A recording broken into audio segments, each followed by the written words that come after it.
Assalamualaikum dan salam sejahtera. Terima kasih kerana mengikuti TV Minda Profesor Negara, dan pada hari ini kita masih dalam siri bicara tokoh, dan tajuk kita pada hari ini ialah Politik Malaysia, apa pilihan UMNO.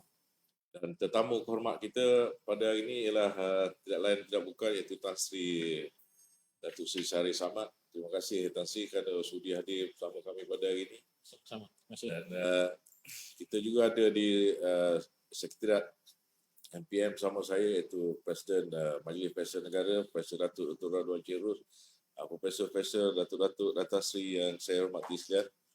Seperti biasa, rancangan kita bagi pada beberapa bahagian iaitu ada ucap tamu daripada Presiden MPM, kemudian kata-kata ringkas daripada tokoh jemputan kita. Kemudian diikuti oleh bahagian kedua, saya akan bertanya kepada Tan Sri, dan insyaAllah selepas itu saya akan buka soalan untuk para hadirin. Jadi untuk tidak membuang masa, saya dengan ini menjemput Yang Bahagia Profesor Datuk Dr. Radwan Chirus untuk menyampaikan kata-kata luar. Silakan. Terima kasih. Assalamualaikum warahmatullahi wabarakatuh. Salam sejahtera. Saya sampaikan salam hormat di Majlis Profesor Negara. Saya hormati Yang Bahagia Tan Sri Shariz Ahmad, tokoh sepanjang zaman negeri, rakan kami, Tuan Rizal dan juga kawan Tan Sri Latif pada sebagai rakyat Malaysia, dan kalau boleh saya juga wakil kepada para akademia, biar saya lahirkan rasa gundah gelana, rasa resah kami kepada keberadaan negara. Suka tak suka, sebenarnya kita berada dalam keadaan tidak tentuan. Dan kalau kita melihat kepada petanda-petanda dalam segala aspek kehidupan, sebenarnya banyak perkara yang perlu kita perbaiki. Sebagai sebuah negara, kita terlepas peluang untuk mara ke hadapan, apatah lagi menjadi negara maju tanpa tidak berjaya. Kita negara gagal.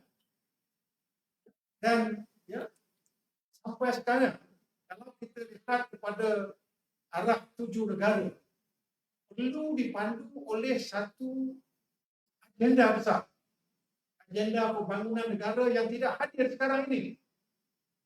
Saya tak nampak. Dan dokumen utama adalah Rancangan Malaysia ke-12. Mana dia? Kenapa tidak? Umpamanya tidak boleh diluluskan oleh Panglima. Mesti ada. There must be some functional equivalent to that. Jadi kemana kita? Dan sebagai sebuah negara juga, perlu kita pastikan negara mendapat sumbangan terbaik dari segala tenaga kepakaran yang ada dalam negara. A concerted initiative from all segments in the society. Tidak juga hadir. Dan kita juga sedar, walaupun orang kata too much politik, sebenarnya bukan berpolitik. Kita selindungkan politik. Apa maknanya apabila Parlimen tidak bersidang, padahal orang berdenda sayang ke sana ke sini? Kita rasa kusar. Saya percaya tajuk yang dipilih, kita kena pergi ke tajuk apa pilihan UMNO. Sedikit sebanyak sebenarnya UMNO main peranan sejak akhir Februari yang lepas, bila tumbang kerajaan. UMNO telah main peranan, menawarkan diri sangat luar biasa, menyokong lawan yang membunuh mereka, walaupun dalam keadaan yang circumstances yang terpaksa. Tapi mesti ada perkiraan ya, menuju ke depan. Dan seolah-olah UMNO juga sekarang terjebak dengan keputusan yang mereka buat pada Februari tahun lepas. Jadi ya, apa hal tujuan UMNO sekarang? Dan sebagai pada pemikir, kami orang akademik, kita melihat dari atas. Dan sekali-kala kita boleh mencelah-celah bagi pandangan. Kita panggil ketua segala pembangkang dari DAP datang. Dan suara mereka pun suara membangun rakyat, membangunkan negara. Kita panggil PAS, suara yang sama. Panggil orang NGO juga yang sama, dan saya percaya UMNO dalam hati perjuangan pun ya, berkhidmat, berbakti untuk negara. Jadi mana titik pertemuan untuk semua parti dalam negara ini?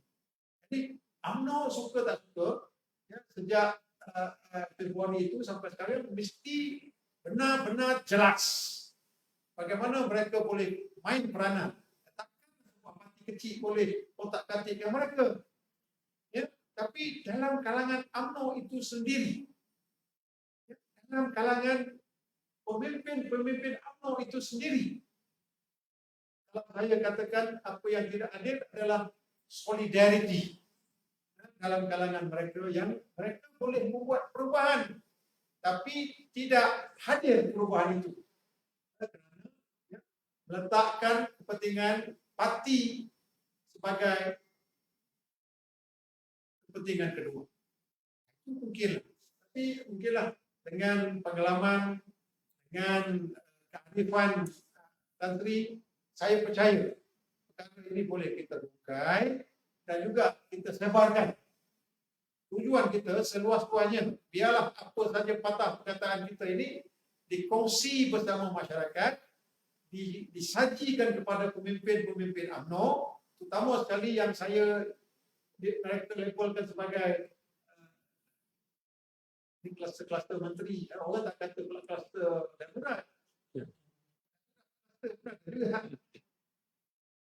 Apa pandangan mereka? Jadi mereka juga kawan-kawan Tan Sri yang boleh bertepuk, yang boleh tarik, yang boleh telefon tengah malam pun mereka jawab. Tapi kenapa tidak dilakukan?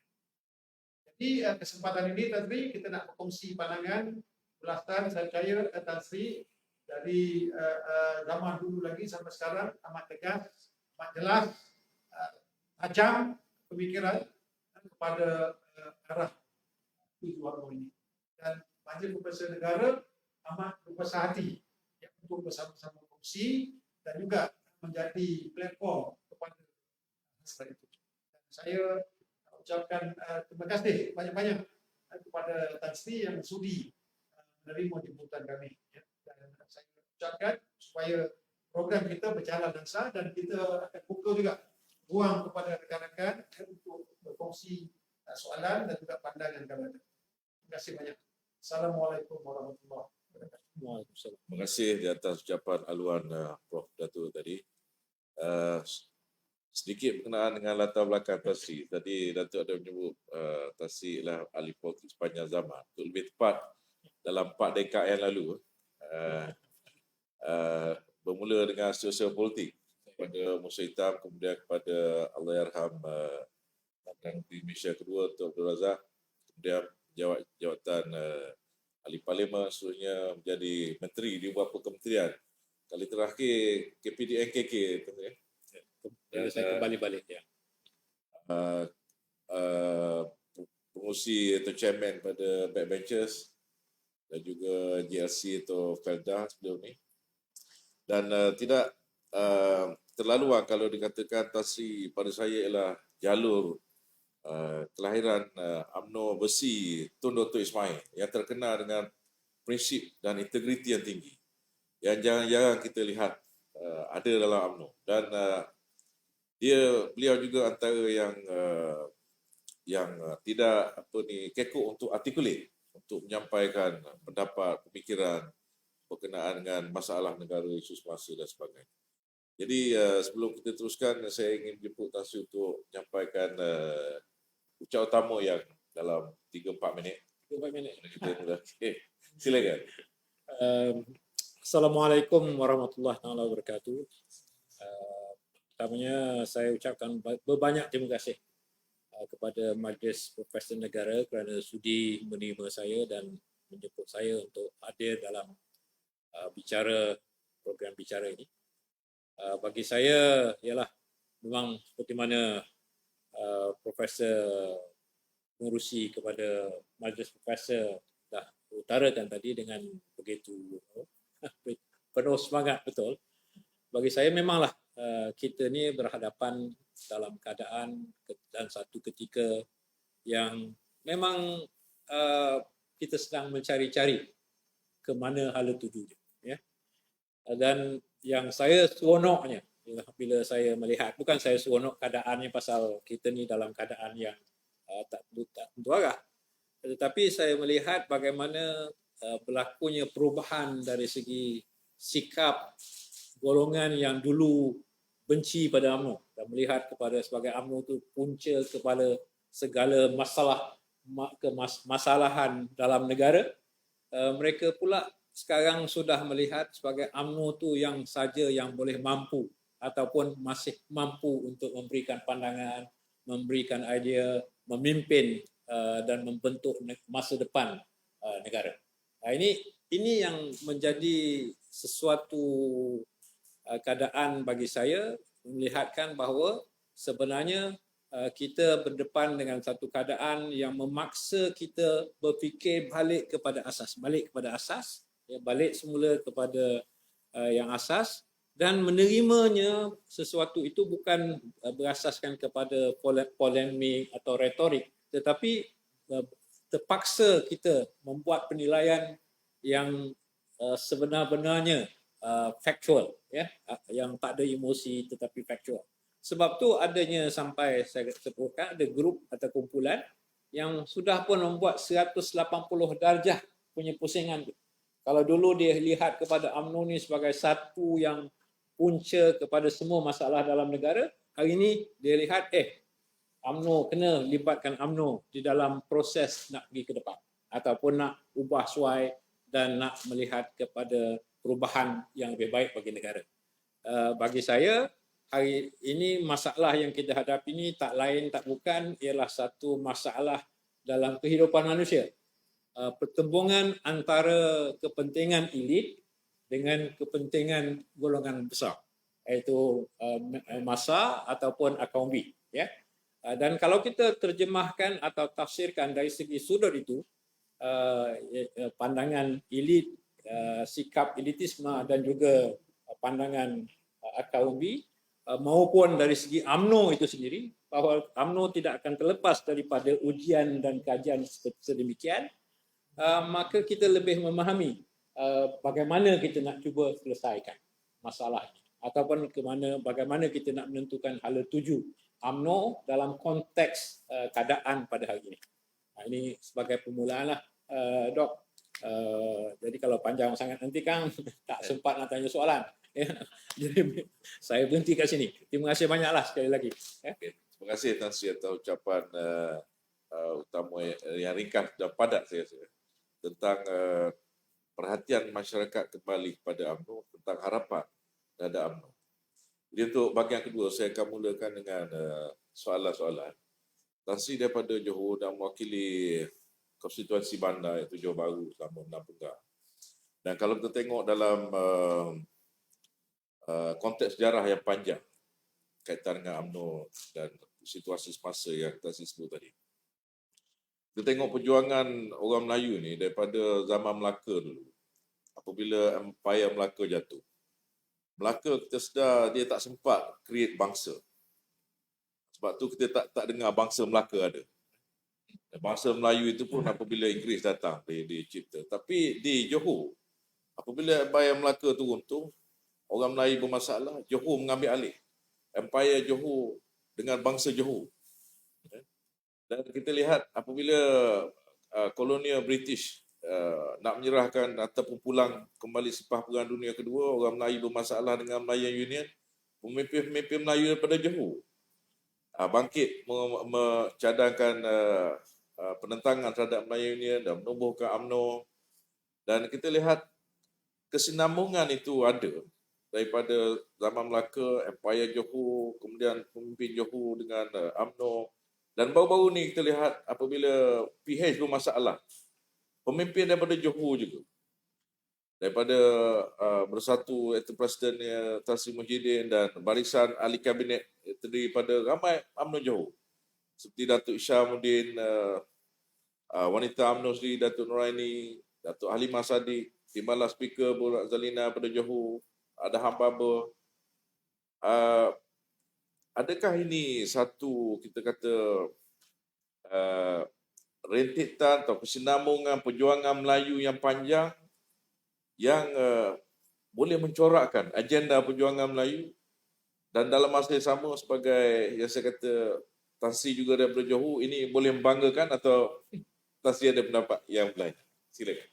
Kalau kita ni parokial, dari segi sudut parokial, mungkin ia tu tak kira apa, tidak kira apa sebabnya, sama ada kualitinya, ada kelebihannya, ada pencapaiannya. Itu tak kita tolak tepi semua itu, dan kita hanya fokus kepada asal usul dan sama ada kampung kita ataupun tempat kita, orang kita. Mungkin dari segi itu, dari segi semangat parokialisme yang tinggi, ialah mungkin boleh kita anggap wah ini satu yang boleh dibanggakan. Tetapi kalau kita lihat sebenar balik semula kepada soal Johor dan yang sejarah kegemilangan Johor, ianya sebenarnya ialah berasaskan kepada apa yang saya lalui sendiri daripada awal-awal lagi, ialah bahawa Johor masih merupakan sebuah negeri yang memang mempunyai pendiriannya sendiri, sejarahnya sendiri, kecemerlangannya sendiri, tetapi tetap melihat kepada negara itu, negara Melaya ataupun Malaysia, sebagai cita-cita yang lebih besar yang harus adanya sumbangan anak Johor itu sendiri dalam kepada cita-cita yang besar itu. Maknanya kita tak boleh hanya melihat sebagai parokial hanya Johor demi Johor. Malahan kita, kalau kita lihat ke pemimpin-pemimpin sebelum kita, maupun Datuk On ke ataupun Tun Dr. Ismail dan segala barisan pemimpin Johor ketika itu, termasuk Hussein On, Allahyarham Tun Hussein On, ianya ialah ke arah mesti memikirkan atau mencurahkan bakti dan pengorbanan untuk mewujudkan negara Malaysia demi negara Malaysia, atau negara Melaya pada satu ketika dan negara Malaysia. Jadi saya masih ingat lagi masa awal-awal dulu saya menceburi dalam politik, bila saya bertanding sebagai ahli parlimen pada tahun 78, ia selalu ditegaskan mesti Johor mengantar talent-talentnya atau pemimpin-pemimpin ke peringkat pusat, bahawa Johor mesti memain peranan dalam politik kebangsaan. Dan ini selama ini memang itulah yang menjadi motivation ataupun dorongan bagi kami, dan ianya tidak bermakna bahawa kita semua setuju antara satu sama lain. Saya mempunyai pandangan saya kerana saya datang pada zaman yang mungkin lebih fokus kepada perjuangan ketika itu, iaitu zaman Tun Abdul Razak, zaman Hussein On, Musa Hitam dan sebagainya. Ini golongan yang memainkan, yang melihat kepada satu perjuangan untuk membangunkan negara dan bangsa dengan mempunyai kepentingan yang lebih besar daripada kepentingan diri. Jadi walaupun saya kenal tokoh-tokoh Johor yang sedia ada dalam kerajaan ataupun di luar kerajaan, tidak bermakna bahawa kita ni ada satu kata, orang kata apa, Johor punya agenda, Johor punya agenda, tetapi kita mempunyai pemikiran yang berlainan tetap terhadap agenda nasional itu sendiri, dalam peranan masing-masing. Baik, Tan Sri menyebut berkenaan dengan era perjuangan, itu menarik pada saya sebab dalam jangka rentas masa yang agak panjang karier Tan Sri itu sudah pasti Tan Sri dapat reflect bagaimana transisi UMNO itu berubah. Ataupun kita kata UMNO daripada sebuah di peringkat permukaannya kelihatan didukung pada awal-awalnya secara sukarela. Barisan aristokrat, barisan pentadbir Melayu, guru-guru dan sebagainya. Kemudian memasuki fasa kepimpinannya diambil alih oleh golongan urban, korporat, rich Malay yang sekali-sekala ujung-ujung minggu pulang ke kampung, tapi kariernya sepanjang masa berada di Lembah Kelang. Itu di peringkat permukaan. Adakah di peringkat lapisan kedua, perjuangan itu tadi, Tasri, apabila struktur pimpinan itu berubah daripada orang-orang yang semacam sukarela itu tadi, dan background takbir awam itu kepada orang korporat, era perjuangan itu juga menjadi daripada mengangkat perjuangan bangsa kepada mengangkat perjuangan peribadi, ataupun mindset bagaimana yang jalur-jalur mindset bagaimana yang Tasri dapat lihat akibat transisi kepimpinan sepanjang 4 dekad ke belakang dalam.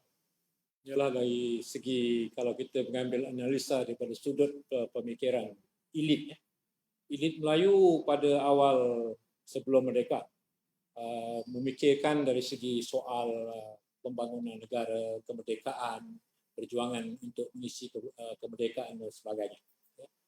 Itu di dalam fasa hidup sesebuah bangsa, sesebuah negara, mungkin kita akan melihat adanya kaedah-kaedah begitu. Bahawa elit negara ketika itu pada awalnya memang lebih condong kepada soal negara. Soal negara, bagaimana nak membangun negara. Apabila mereka melalui pendidikan, mereka terbuka, terdedah kepada idea menentang kepada penjajah umpamanya, penjajahan. Jadi mereka adanya perjuangan yang mereka ikuti di satu negara, di satu dunia, di mana ianya berasaskan kepada peringkat fasa anti kolonial, punya perjuangan anti kolonial.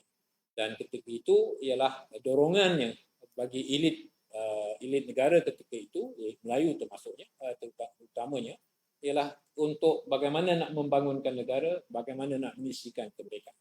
Dan apabila negara sudah mula membangun dan melangkah ke hadapan, bukan sahaja elit itu bertukar, daripada golongan bangsawan bertukar kepada golongan merkantil. Ini pun ialah satu dalam sejarah hidup semua bangsa. Adanya daripada agrarian kepada merkantilism, ini menimbulkan elit yang baru, daripada iaitu yang terhasil juga daripada pembangunan yang kita tak boleh elak. Walaupun kalau pilihan kita satu ketika dululah kita tengok kepada negara komunis umpamanya, walaupun falsafah ideologinya komunis, tetapi soal pembangunan elit itu akan juga berlaku, di mana daripada sistem mereka sendiri. Jadi perubahan daripada satu kumpulan elit kepada elit yang baru tentunya membawa perubahan dari segi berbagai sistem cara pemikiran yang lain.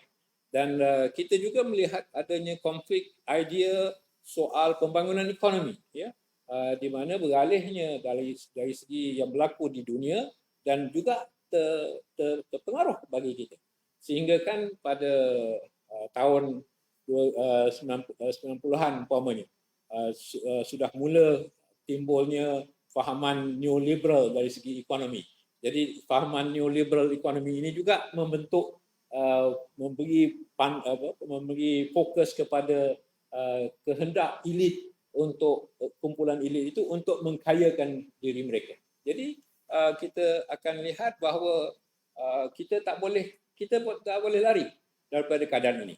Tetapi bila sampai kepada ketika ini dan kita melihat negara berhadapan dengan cabaran dan dugaan berbagai ancaman seperti mana Presiden kepada MPN juga menyuarakan dalam ucapan awal, ialah bahawa kita perlu balik semula memikirkan adakah kita mempunyai keupayaan untuk keluar daripada masalah yang kita hadapi ini, di mana kumpulan elit itu yang memimpin negara langsung tidak mempunyai sudah hilang ke hala tujunya, hanya berminat kepada jawatannya ataupun kedudukannya sendiri, tidak pula melihat kepada tanggungjawabnya sebagai kumpulan elit untuk memimpin negara.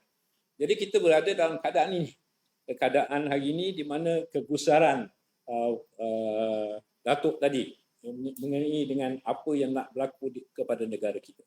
Kita lihat bagaimana institusi-institusi yang penting bagi negara sudah mula dipersoalkan. Ya, umpamanya dari segi penjawat awam, pentadbiran awam yang adanya badan penyiasatan, badan pendakwaan, dari segi sistem yang memang boleh dikatakan pada satu ketika boleh tak adalah banyak sangat dia punya persoalan terhadap kecenderungan mereka atau berat sebelah dan sebagainya.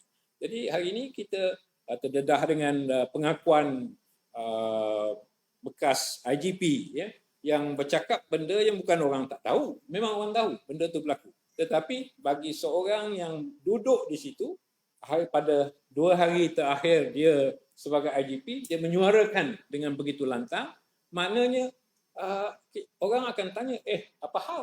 Dia seorang yang tinggi jawatannya, dia mempunyai kuasa sebagai daripada jawatannya, tetapi dia juga terpaksa merasa sia-sia atau hampa kerana tak boleh melarang perbuatan rasuah dan juga salah guna kuasa yang dituduhnya itu. Sama juga yang kepada institusi-institusi lain. Parlimen itu sendiri tak boleh bersidang ya, kerana atas soal darurat umpamanya. Dan yang di-Pertuan Agong membuat kenyataan, membuat titah, itu pun ditolak tepi. Jadi kita berada dalam keadaan di mana kalau kita tak ada pemasalah COVID ya, hari ini, kita sudah melihat bahawa kita seolah-olah sudah hilang punca, tak tahu ke mana ni. Jadi ke mana kita nak pergi? Orang mula tengok pada UMNO ya. UMNO mana, apa UMNO punya peranan? Adakah UMNO pasal kerana UMNO dan Datuk Najib COVID pun ancaman COVID pun meningkat naik dan berbagai-bagai tuduhan dan andaian yang dibuat. Jadi bagi saya hari ini ialah masa bagi kita badan-badan seperti Majlis Profesor Negara bukan untuk berbincang atau berbicara secara begini ya, tetapi melihat kepada secara yang fokus kepada institusi ya, pembentukan balik institusi, pengukuhan balik institusi, dan untuk juga membantu peranan parti-parti politik di dalam konteks demokrasi yang lebih sihat. Ini yang saya rasa yang peranan UMNO hari inilah. Mungkin kita tak suarakan secara yang terbuka kerana lebih banyak lagi bagi saya dan rakan-rakan yang lain, banyak lagi kita masih berbincang-bincang, berbicara, bercakap, panggil telefon sebelah malam, Tok ya, jumpa lepas tarawih untuk membincangkan perkara ini. Kerana kita lihat memang mesti ada cara jalan baru ya. Dikatakan jajaran baru, dan bukan jajaran baru hanya mesti ada pakatan baru dan sebagainya, tetapi bukan saja dari segi pemikiran untuk bagaimana nak dapatkan kuasa, tetapi bagaimana kuasa yang diperolehi itu boleh dilaksanakan melalui kerana institusi-institusi itu disusun semula atau diperkuatkan lagi. Kuasa itu betul-betul memberi faedah kepada negara untuk membangun dan juga untuk rakyat membangun. Isu yang menarik yang Datuk Tan Sri timbulkan, terutama soal governance hingga kita ni yang tempak, khususnya dia dijema kampus institusi. Dan sebenarnya dia bukanlah perkara baru seperti Tan Sri Amir Bahadur sebut. Kalau kita lihat institusi polis ni telah digunakan kena ketara di zaman reformasi dulu lagi. Dan bukan setakat itu saja, kita pergi jauh ke belakang, institusi kehakiman pun dirombak sehingga hari ini tidak pulih. Dan akhir-akhir ini kita bercakap tentang institusi SPRM di mana pengerusinya boleh ditendang keluar begitu saja, dibawa orang yang daripada luar seperti zaman Tun Mahathir baru-baru ni kan. Kemudian berhenti begitu saja. AG yang tidak ada pengalaman, yang kemudian tulis buku, mendedahkan segala kepincangan. Perkara itu bukan baru. Tapi inilah saya nak timbulkan. Kita tahu perkara itu telah lama pula. Tetapi Perhimpunan Agung UMNO baru ni, kalau seperti mana Tan Sri kata tadi, dengan masalah begitu syarat, Perhimpunan Agung UMNO baru ni hanya buat satu resolusi saja, iaitu menghentikan kerjasama dengan PM. Adakah pada Tan Sri dalam konteks isu-isu governance yang Tan Sri katakan tadi mencukupi untuk resolusi itu atau perlu lebih lagi? Ya, dari segi saya bukan menjadi peranan dan tanggungjawab Perhimpunan Agung ketika itu, ya, untuk cuba memberi gambaran ataupun solusi ataupun cara keluar daripada kepincangan yang kita berada hari ini. Ya. Ia bagi saya, kalau saya lihat kepada apa yang berlaku dalam UMNO ni, begini, kita berjaya berjaya bertahan sebagai sebuah parti politik selama 22 bulan. Ya. Sebelum itu kita dituduh sebagai sebuah parti politik yang gila jawatan, kemaruk jawatan, gila projek, gila kontrak, rasuah dan sebagainya. Alright. 22 bulan kita bukan dalam kerajaan. Tak ada projek, tak ada jawatan, tak ada kontrak, tak ada apa. Semangat sukarela yang kembali balik dalam UMNO.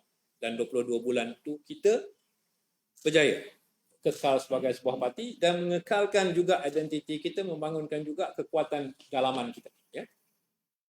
Dan kemudian suara dikeluarkan daripada cawangan ke bahagian, perwakilan bahagian. Kita tidak mahu kaedah di mana kita ni berpakat dengan orang yang mengkhianati kita. Ya. Ini dah saya rasa satu yang basic. Ya. Dari segi manusia mana yang sanggup menerima orang yang sudah pernah khianat terhadapnya? Ya. Tanyalah sesiapa. Dan sejarah pun, dalam sejarah pun saya tengok, saya baru tengok filem apa tu, The Way of the Samurai, cerita Jepun. Ya. Bagaimana Tokugawa umpamanya walaupun dibantu oleh seorang pihak daripada puak daripada sebelah sana, tetapi masih tak percaya dan masih tak menghargai sumbangan pihak yang membenarkan dia menang. Ya, akhirnya kerana puak itu ialah puak yang khianat. Ya. Jadi dari segi itu, apa yang UMNO kata yang mustahaknya kita harus menyatakan apa prinsip kita yang pertama ni. Kalau kita kata kita sanggup dan sedia dengan yang khianati kita pun kita sanggup bekerjasama, ini maknanya kita sanggup bekerjasama dengan sesiapa saja, kan? Dan perkara itu akan berterusan. Tetapi yang paling penting, suara itu bukan datang daripada suara elit. Ia datang daripada suara akar umbi, daripada cawangan bahagian bawa kepada Perhimpunan Agung. Dan kita tengok reaksi elit. Ya. 2 hari, 2 hari. Ada golongan elit kata, buatlah pemilihan parti. Kan? Buat benda yang betul. Do the right thing. Buat pemilihan parti. Parti banyak kemelut. Ya. Jadi, kita sudah mula nampak bahawa suara akar umbi ni pun tak menyenangkan golongan elit yang berada dalam kerajaan ataupun dalam jawatan-jawatan yang tertentu. Tak payah ada dalam kerajaan pun, tetapi yang mempunyai jawatan, elit, golongan elit.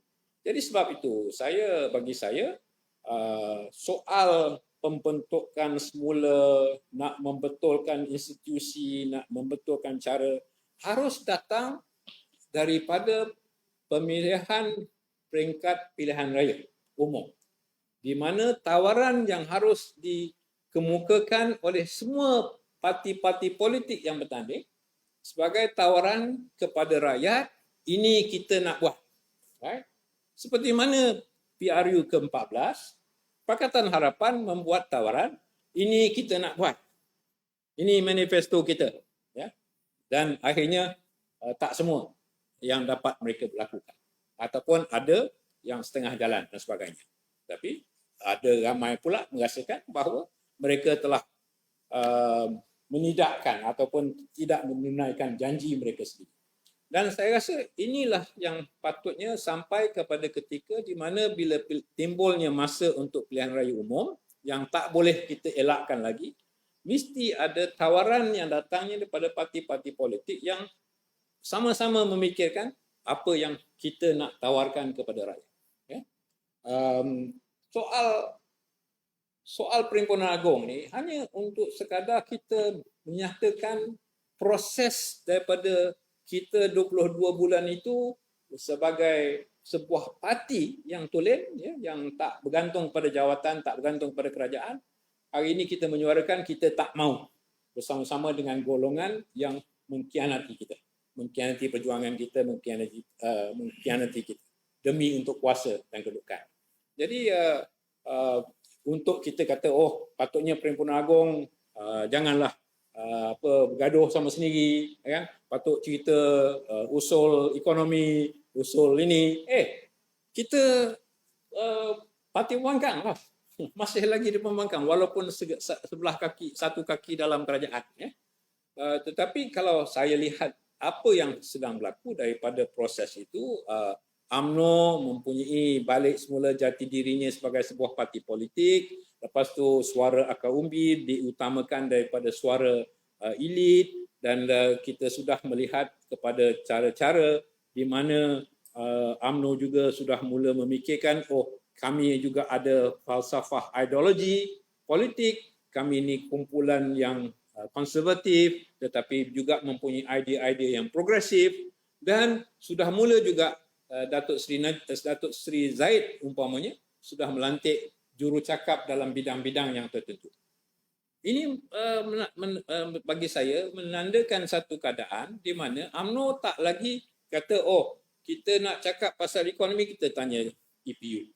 Ya, kita nak cakap pasal education, kita tanya Menteri Pendidikan. Tak, kita sekarang sudah ada Datuk Azalina bercakap bagi pihak undang-undang dan demokrasi. Kita ada Datuk Seri Mahathir Khalid, dia bercakap pasal pendidikan. Datuk Jo Ghani, dia akan bercakap pasal ekonomi. Orang ni akan bercakap pasal perpaduan. Maknanya UMNO sendiri pun sudah sedar bahawa UMNO dan BN sudah sedar bahawa kita ni political party. Kita harus mempunyai kemampuan kita untuk memberi pandangan kita. Bukan tunggu kita kerajaan. Ya? Dan masalah UMNO daripada dulu kalau saya lihat, kalau macam mana doktor cakapkan pasal perubahan yang berlaku itu daripada sampai selama 60 tahun, ya.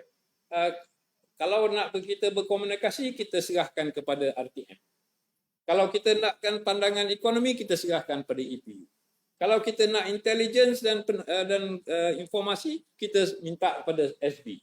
Ya. Patutnya kita sebagai sebuah parti politik sudah matang, patutnya mempunyai kemampuan-kemampuan kita tersendiri.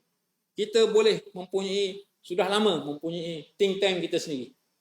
Tetapi think tank yang wujud, yang saya perhatikan, ialah kepada kemampuan pemimpin-pemimpin individu. Ya.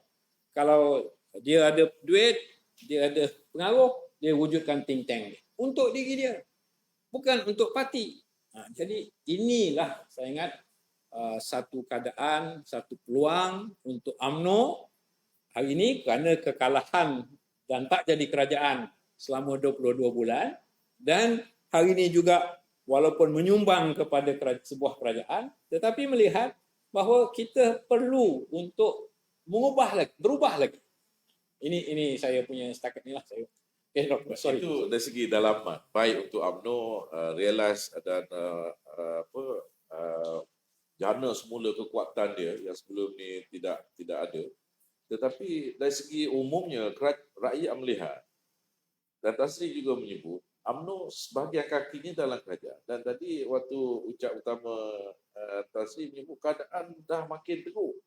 Elit negara ini seolah-olah terputus hubungan dengan rakyat, tidak mempedulikan rakyat, melanggar undang-undang, SOP yang dibuat dan sebagainya. bukankah segala yang imej yang negatif ini juga dari segi kolektif, sebab UMNO juga berada dalam kerajaan sebagai kabinet itu terpalit pada bagaimana kalau untuk memenangi hati rakyat dalam situasi sebegini? Adakah ini strategi yang baik untuk UMNO? Ini yang keadaan yang huru-hara sangat. Sebenarnya kalau kita lihat kepada Pribumi pun, ya, Parti Pribumi, dia pun dulu dengan PH. Takkan dia tak terpalit dengan PH dulu kan? Kita pun ini ada UMNO-nya, sebahagian UMNO, pemimpin UMNO duduk dalam PN juga tetap terpalit juga kan, takkan tak elak. Takkan boleh elak, pasal saya pun berjumpa dengan dua menteri UMNO yang duduk dalam kerajaan minggu lepas lah kata, 2 minggu lepas mungkin. Dua-dua tak seorang pun cakap pasal masalah parlimen tak bersidang. Ya, kita ni demokrat kan, patutnya kita ni ahli politik Malaysia ni, kita dah menerima sistem demokrasi, patutnya kita ni maknanya demokratik kan, demokrat kan. Kita menyanjung institusi, kita menyanjung rakyat yang memilih kita, kita menyanjung parlimen yang menjadi institusi yang menentukan kerajaan dan sebagainya, ya. Tetapi dalam saya berjumpa mereka, tak ada seorang pun menimbulkan soal pasal parlimen tu tak bersidang. Maknanya kita ni ada masih lagi di kalangan elit-elit kita, pemimpin kita yang merasakan jawatan tu lebih penting daripada institusi itu, dari segi proses itu, dari segi rakyat tu, kan? Jadi ia berlaku di semua kalangan semua. Mungkin di kalangan UMNO, ya, betul ada. Ya, di kalangan PAS yang baru dapat jawatan tu macam tu juga kan. Lebih penting jawatan daripada perjuangan. Dulu kalau jadi pembangkang cakap macam-macam, ya. Tetapi bila dah ada jawatan, dah cerita lain pula, ya. Suara dan nada tu dah lemah lembut. Dia buatkan saya teringat kepada keadaan bila mula-mula UMNO ni, wakil ahli parlimen UMNO menjadi ahli parlimen pembangkang. Orang komen, dia kata ini Mat Mazlan. Masa dia menteri, dia bodoh. Tapi dah jadi ahli parlimen ni, dia pandai pula. Ya. Jadi mungkin itulah kaedahnya, ya, bahawa kita ni bila kita ada jawatan, kita kelihatan bodoh. Ramai yang tak ada jawatan semua lebih pandai daripada kita. Dan bila kita ada tak ada jawatan, kita menjadi pandai. Ya. Mungkin itulah kaedah manusia, ya, yang kita tak tahu. Tetapi walaupun kita terpalit, ya, saya akui tentu akan ada individu yang terpalit. Siapa yang ada duduk dalam kerajaan, ya? Datuk Ismail Sabri, dia naib presiden seorang, ya. Datuk Hishamuddin, dia tak ada jawatan dalam parti, dia diberikan jawatan Bendahari Barisan Nasional umpamanya. Dia seorang lagi, mungkin ada ramai, tetapi daripada kalangan itu pun tak apa, dia bertanding, dia akan berjumpa dengan wakil-wakil, dengan pengundi-pengundi dia. Dan saya ingat tak ada masalah pun. Tetapi dari segi UMNO yang akan ke depan sebagai Barisan Nasional dalam berdepan dengan rakyat, tawaran kita tu akan rakyat tengok, ya. Dan bagaimana rakyat akan yakin yang kalau nak kita, siapa yang paling layak untuk membetulkan keadaan dan kerosakan yang sudah berlaku. Itu soalnya, kan? Dan I think itu utamanya bagi golongan yang boleh berfikirlah. Dalam mana-mana parti yang kalah dan raya, kemudian dia nak naik kembali. Kalau kita tengok di pengalaman di Britain misalnya, Labour Party, bila dia kalah di tahun 79, dia naik balik tahun 95. Bila ada berlaku pertukaran kepimpinan, dia kata new actor lah masuk dalam parti dominan di India, Congress Party. Kerana tidak melakukan perkara itu, ataupun new actor yang masuk tu tidak berapa ada kebolehan, sampai sekarang dia kalah. Dalam konteks UMNO ni, tadi ada sebut, ada suara supaya ada pilihan raya, pemilihan umum dibuat dalam UMNO. Dan kita juga ada dengar momokan yang mengatakan olgak dalam UMNO ni telah terlalu lama. Dan Tasri ada pengalaman daripada new actor tahun 70-an dulu masuk dan diberi tempat, ya. Dalam masa yang sama olgak pun masih ada. Dalam konteks UMNO untuk kembali berkuasa ni, adakah kriteria utama pada pendapat Tasri? New actor ni ditengahkan dan UMNO perlu melaksanakan pilihan raya dalam, pemilihan dalam, atau bagaimana? Ya, saya sebenarnya rasakan bahawa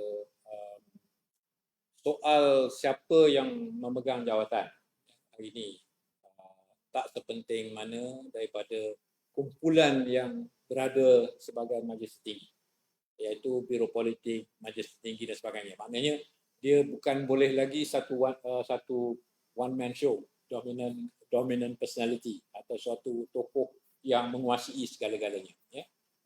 Sekarang kita lihat yang ada dalam Majlis Tinggi pun daripada berbagai-bagai lapisan, ya, berbagai-bagai puak, dan kita melihat sintesis pendapat dan idea tu begitu interesting lah bagi saya yang melihat kepadanya. Jadi soal tokoh memang penting, ya, soal tokoh. Dan hari ini belum lagi ada sebarang keputusan. Kita walaupun kita ada presiden, kita ada timbalan presiden, kita ada naib presiden, kita tahu bahawa hanya presiden yang ahli parlimen, daripada naib presiden pun dari timbalan bukan ahli parlimen, naib pun hanya Ismail Sabri atau Ismail Sabri yang ahli parlimen. Jadi maknanya bahawa bagi kita kita akan berdepan dengan keadaan itu bila sampai pada pilihan raya, dan pilihan jajaran baru yang kita hendak bergantung juga kepada penerimaan kepimpinan UMNO hari ini bahawa inilah masa untuk berubah. Inilah masa untuk mempunyai cara yang baru. Ya. Bukan maknanya kita hanya perlu kita bawa balik kepada keadaan dan kaedah Presiden UMNO mesti menjadi Perdana Menteri. Ya. Mungkin tidak ke satu keperluan adanya dua tokoh yang seorang jaga parti, seorang jaga kerajaan. Saya pernah bertanya kepada Allahyarham Tun Hussein On satu ketika dulu masa dia Perdana Menteri, saya bekerja dengan Tun Hussein On. Saya kata tak nampak ke satu ketika nanti parti ini berbeza, kepimpinan parti berbeza daripada kepimpinan kerajaan. Saya kata mungkin akan berlaku. Pasal parti itu akan menjadi lagi besar dan kerajaan juga akan menjadi kompleks. Jadi soal urus tadbir kerajaan dan juga kepimpinan parti mungkin perlu kepada skill ataupun kemampuan yang berlainan. Dia kata mungkin akan berlaku, tapi bukan masa dia kata. Ya. Pada ketika itu agaknya lebih simple lagi keadaannya, tak kompleks seperti ini. Jadi saya lihat bahawa peluang untuk kita membuatkan satu jajaran baru, ya, daripada mana parti itu menjadi sebuah parti politik dan kerajaan itu dianggotai oleh wakil-wakil parti yang mempunyai kebolehan urus tadbir yang tertentu. Ya. Mungkin inilah peluangnya. Kita melihat bahawa saya melihat seperti saya ceritakan daripada 22 bulan sampai kepada suara akar umbi naik ke atas dan sebagainya, dan bagaimana parti sendiri sudah mula mempunyai jurucakap dari segi bidang-bidang yang tertentu dan sudah mula juga menerima kunjungan duta-duta asing umpamanya sebagai wakil untuk mengetahui apa halnya keadaan yang dihadapi dan pemikiran oleh UMNO sebagainya. Ya. Jadi saya ingat keadaan ini ialah keadaan yang istimewa, tak pernah berlaku. Tak pernah berlaku dalam sejarah negara kita dan sejarah UMNO itu sendiri. So, berani atau tidak? Kita melangkah menyebut jajaran baru tadi. Ini jajaran baru ni. Kita lihat UMNO sepanjang sejarahnya bermain dengan ethno-religious, agama bangsa. Dan kita ada di antara kelompok parti di Malaysia ni, paradigmnya boleh kita bagi pada dua je, iaitu satu ethno-religious dengan UMNO, PAS, Bersatu Bawa. Dan satu sudut lagi kita ada multiracial parti seperti DAP, seperti PKR. Bila kita cakap jajaran baru, adakah UMNO sedia keluar daripada acuan ethno-religious tadi kepada multiracial parti? Saya ambil pendirian yang berbeza sikit. Saya membahagikan parti ini ikut ideologi dia. Ya. UMNO konservatif, DAP sekular, bukan konservatif. Ya. Jadi pertembungannya ialah kalau dari segi falsafah politik ialah antara yang konservatif dengan yang sekular. Dan saya tak nampak bagaimana kumpulan konservatif dan kumpulan sekular ni boleh duduk bawah satu bumbung. Dan sebab itu Pakatan Harapan berpecah. Kerana akhirnya yang konservatif ni pribumi, ialah ada orang kumpulan yang konservatif daripada bekas-bekas UMNO ni, dan tak boleh duduk sama dengan yang sekular. Yang sekular PKR-DAP tak boleh. Jadi sebab tu berpecah. Sama juga dengan Pakatan Rakyat. Apabila PAS bersama dengan DAP, PAS yang konservatif nak duduk bersama, nak bercium mulut dengan sekular, tak boleh. Jadi kita akan ada pertembungan antara yang konservatif dan yang sekular, ya. Dan perimbangan itu akan membawa negara kita kepada perjalanan ke hadapan, ya.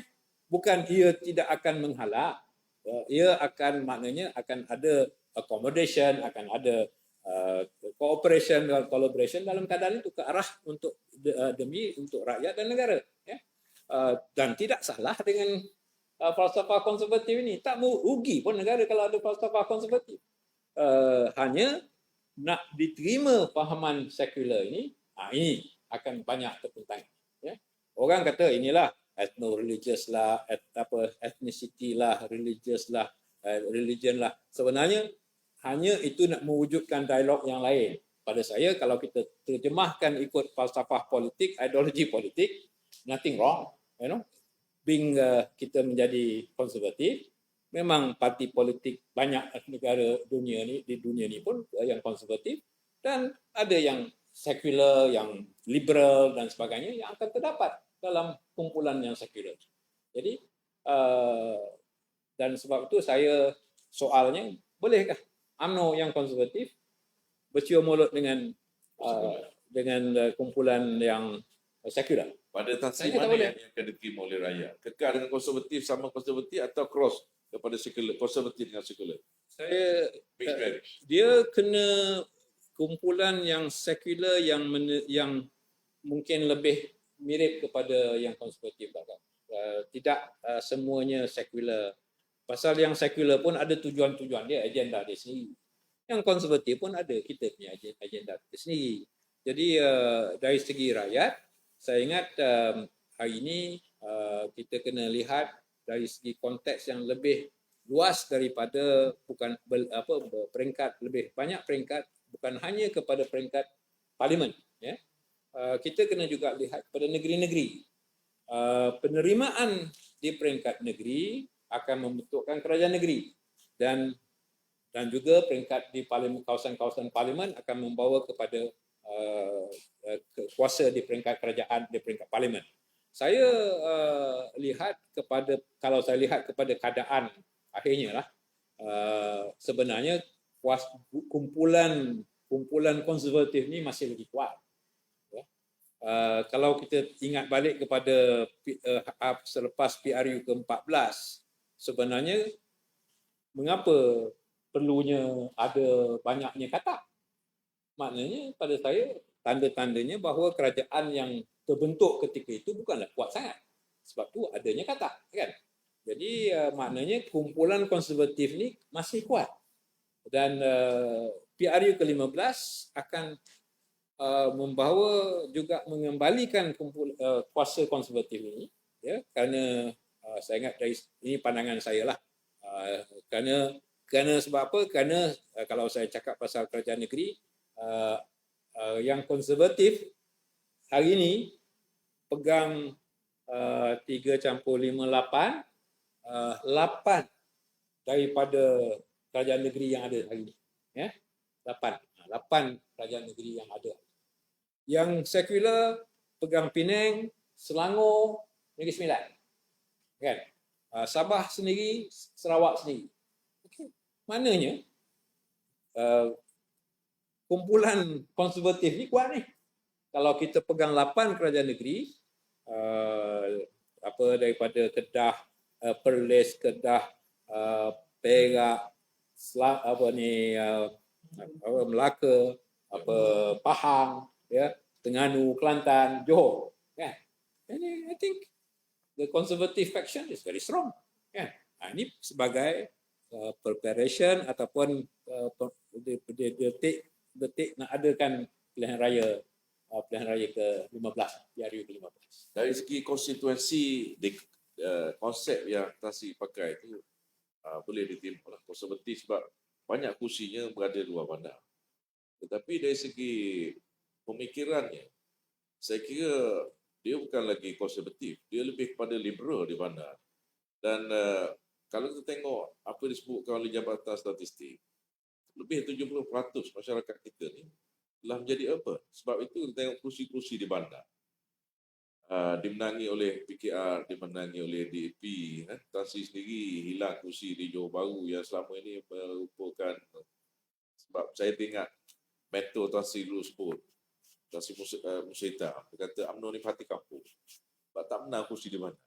Kursi di bandar daripada MCA gerakkan. Tapi bila Tasri menang di bandar, Johor Bahru untuk nak Bengal, saya rasa Tasri bawa obor yang pengundi bandar boleh terima UMNO. Tapi tidak lagi berlaku selepas PRU 14 yang lalu. Dan kita lihat UMNO sehingga kini berdepan dengan masalah untuk menangi pengundi bandar generasi baru yang terdedah dengan maklumat dan sebagainya. Adakah kiraan ini yang Tasri rasa? Saya kurang setuju, Dok. Pasal saya tengok, kalau kita tengok kepada negara barat, soal liberal dan kurangnya konservatif, dia boleh diukur dan boleh dilihat dari segi kehadiran di gereja, church attendance, ataupun golongan yang percaya kepada agama, yang mirip kepada agama. Memang menurun kerana itulah golongan liberal, sekular sudah bertambah. Tetapi kalau ditengok kepada bandar-bandar, saya lihat bahawa soal agama ni masih penting. Masjid tak pernah lekang lah pada saya.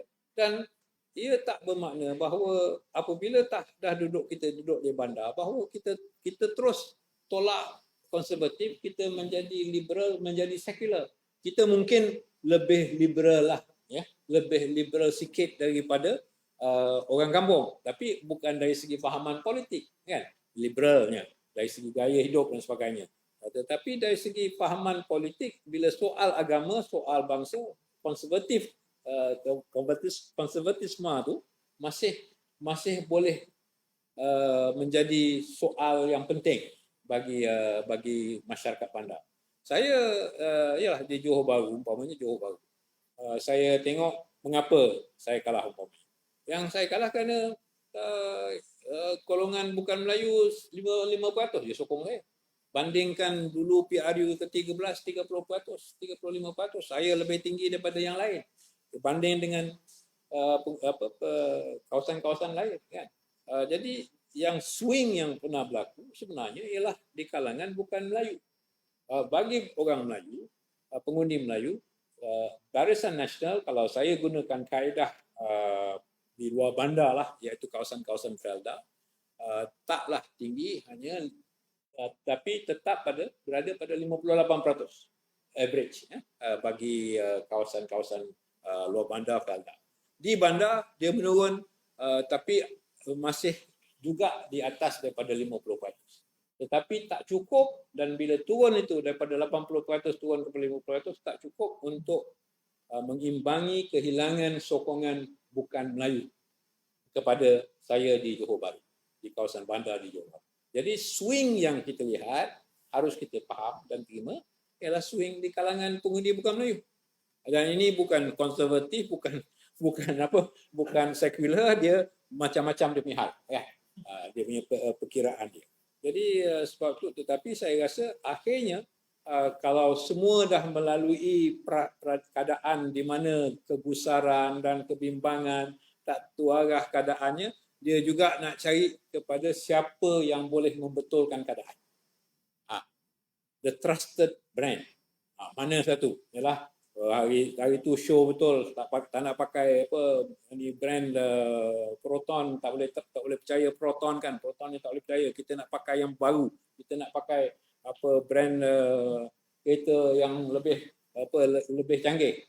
Tetapi akhirnya kita nak balik semula kepada the trusted brand. Jenama yang kita boleh percaya, parti yang kumpulan yang kita boleh percaya, dan dan yang membawa dan mempunyai talent yang cukup dan juga mempunyai track record. Jadi sebab tu pada saya PRU ke-15 bukan satu yang tak susah bagi UMNO dan Barisan Nasional. Malahan ia mudah. Ia akan menjadi lebih mudah. Hanya hari ini kita berdepan dengan COVID. Ya. Dalam masalah COVID ni kita pun tak tahu apa sambil kita ada darurat boleh tak selesaikan COVID.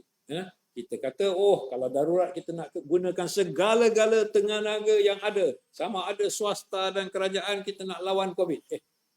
Ini jadi masalah juga, kan? Macam mana kita ni nak lawan COVID? Kita dah ada duit 5 bilion. Lepas tu kita buka balik kumpulan wang amanah nasional. Apa pasal? Lepas tu kalau kata dah ada duit, ini kita pakai duit, kita buka lagi tabung amanah yang kita tak pernah dengar pun, dah lama orang tak dengar ni. Ada buka tabung mak bapak kita simpan untuk kita di dapur sana, kan? Rupanya dikeluarkan. Rupanya pasal dulu tak ada duit.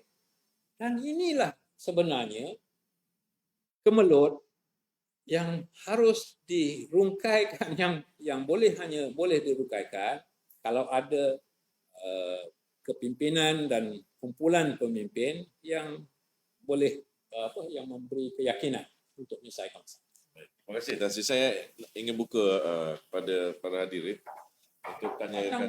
Banyak juga soalan ni. Ingat sekejap je lepas tu nak buka tu. Ya, Chairman sini. Saya dengar pandangan mesti ada kumpulan sekular dan kenapa berlaku posisi ini sikap ini memang yang kalau dia sebabkan. Jadi dalam konsep orang Melayu ni nak satu, dia berpecah. Ini yang menjadi punca yang besar.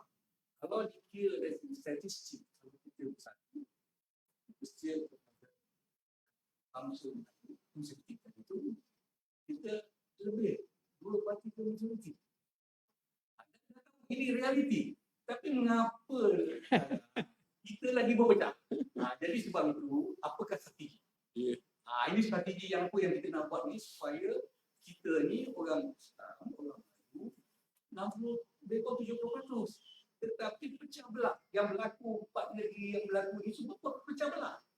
Dia dapat dulu kita dapat 30% daripada Ukraine. Sekarang kita dapat 2%, 3%, walaupun banyak berjasa.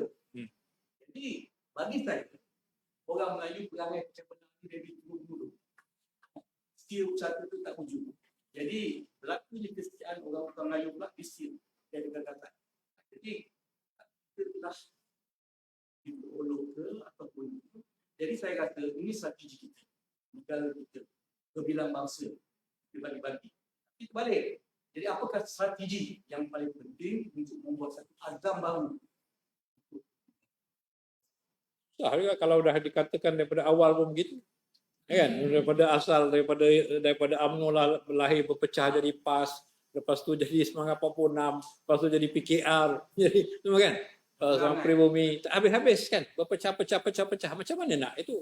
Tapi bagaimana kita nak mengatasi masalah itu, kan?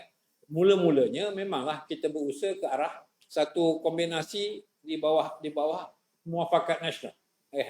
Muafakat nasional ni satu yang mudah sangat diterima. Right? Saya tengok cerita muafakat nasional ni bukan selepas dah desain piagam muafakat nasional. Tak. Saya lihat sebenarnya muafakat nasional ni bermula di Cameron Highlands tu, Doktor. Bila saya berada di satu kawasan Felda, saya berjumpa dengan Muslimat PAS. Saya tanya apa dia buat. Dia kata, saya ni nak pergi berkempen, berjumpa dengan ahli-ahli kita nak suruh dia mengundi kepada BN. Ya. Yang itu okey. Cameron Highlands. Dia kata, lepas tu dia cakap, saya lepas ni kami nak ke Semenyih. Lepas Semenyih kami nak ke Rantau. Lagi saya, something is fantastic. Ini satu yang fantastic. Itu sebelum adanya piagam muafakat nasional. Baru je nak bercakap tentang muafakat penyatuan ummah, sudah mula sambutan yang begitu realistik. Sebab itu, usaha kita ke arah muafakat nasional, satu penyatuan yang boleh menggemblengkan tenaga, hilangkan dia punya sengketa di antara PAS dan UMNO, dua parti yang terbesar. Parti Bersatu ialah parti yang ditubuhkan untuk menempel kepada Pakatan Harapan, nak menangkan Pakatan Harapan. Dan sebab itulah menangnya Pakatan Harapan, pasal dia nakkan 10% dia lagi, kan? Itu yang bawakan kepada kemenangan Pakatan Harapan.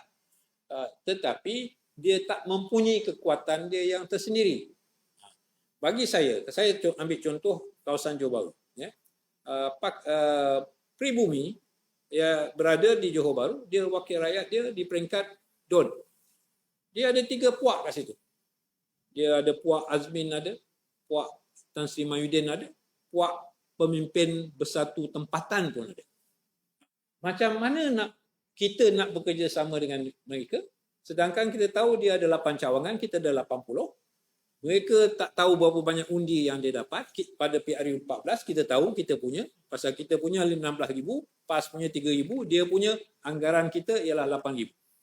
Yang lain pasal dia menempel pada Pakatan Harapan. Tetapi ialah orang rasa konsepnya kalau betul-betul nak ada penyatuan dan perpaduan ini, kita kena terima seorang sebagai pemimpin. Yang sekarang pemimpin kita Tan Sri Mahyudin, Perdana Menteri. Apa yang, cara mana dia memimpin ni?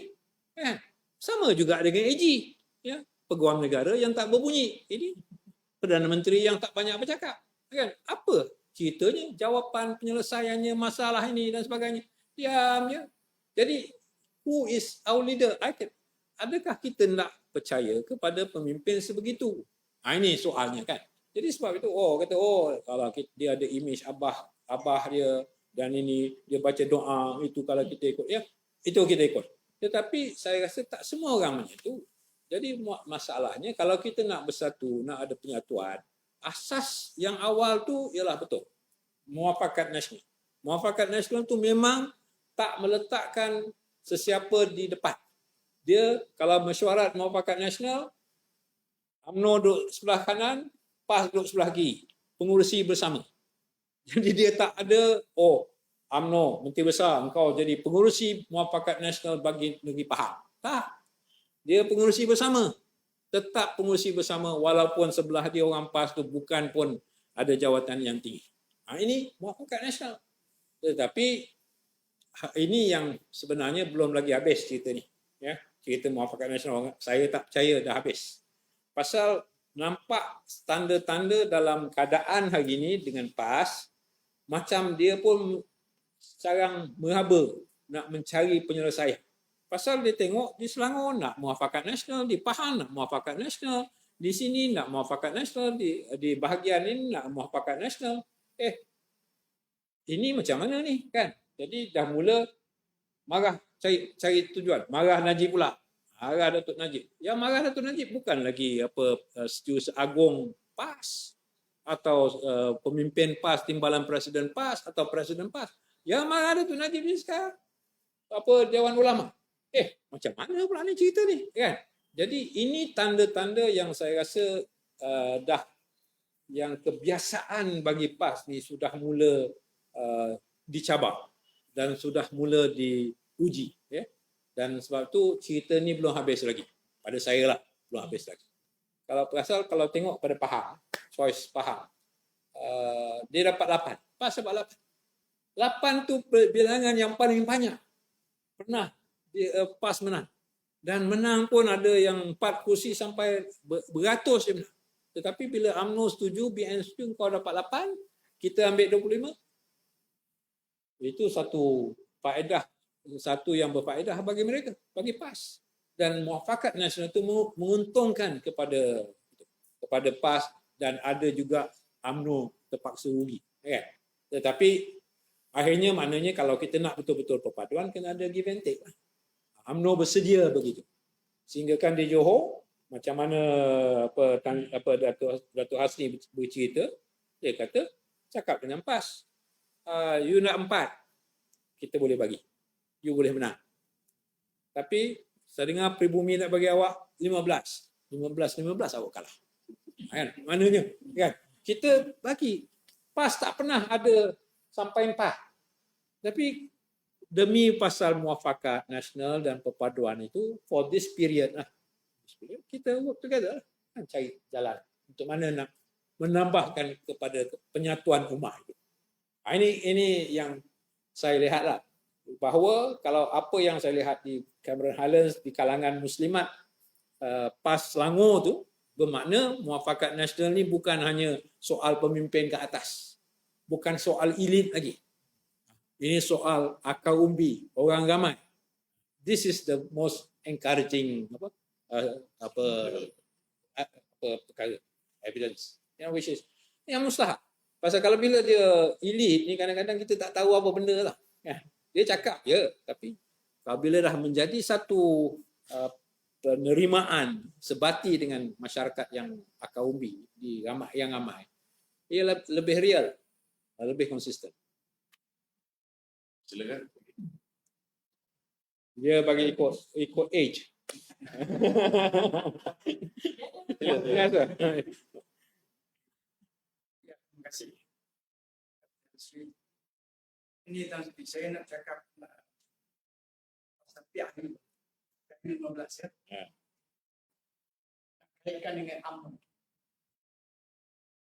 Saya memerhatikan politik UMNO ni dah lama. Saya ni pihak 15 nanti banyak bergantung kepada sikap mereka yang dah mengundi UMNO sebelum ni. Jadi pemerhatian saya setuju apa yang Tan Sri cakap tadi, iaitu untuk PRU 15, kalau UMNO betul-betul mendapani PRU ni dengan cara yang betul, tak payah sebenarnya, tak ada susah. Sebab UMNO sudah ada 3 juta pengundi. Kalau based on Ahmad Masalah cakap ada 3.4 million. Katakanlah 0.4 tu tak keluar mengundi. Kalau 3 juta tu yang mendaftar tu katakanlah tak semua mendaftar. Tapi very big portion of 3 million pengundi UMNO tu kita tak nampak lagi kepada mana-mana lagi. Kalau dulu dia ada 14 yang berdepan isu, orang UMNO sendiri pun nak marah kepada Dato' Najib. Lari daripada sekarang ni PRU 15 tak ada isu yang membuat orang UMNO benci kepada UMNO. Jadi saya nampak UMNO mempunyai, saya bagi 3 million lah undi daripada ahli UMNO. Lepas itu dalam setiap PRU tetap ada pengundi tradisi UMNO yang bukan ahli UMNO. Mereka memang daripada awal lagi mengundi UMNO. Tak payah fikir manifesto apa pun, mereka akan pilih UMNO. Ini ada pengundi tradisi UMNO. Lepas tu ada statement yang kecil sikit, siapa orang Melayu yang saya cakap ni. Siapa pengundi atas pagar. Dia boleh pergi ke sana, boleh pergi ke mana. Jadi, PRU 14, semua orang ni lari sebenarnya. Di samping pengundi bukan Melayu lagi, pengundi Melayu pun lagi. Itulah membunuh, begitu mengejutkan. Jadi untuk PRU 15 ni,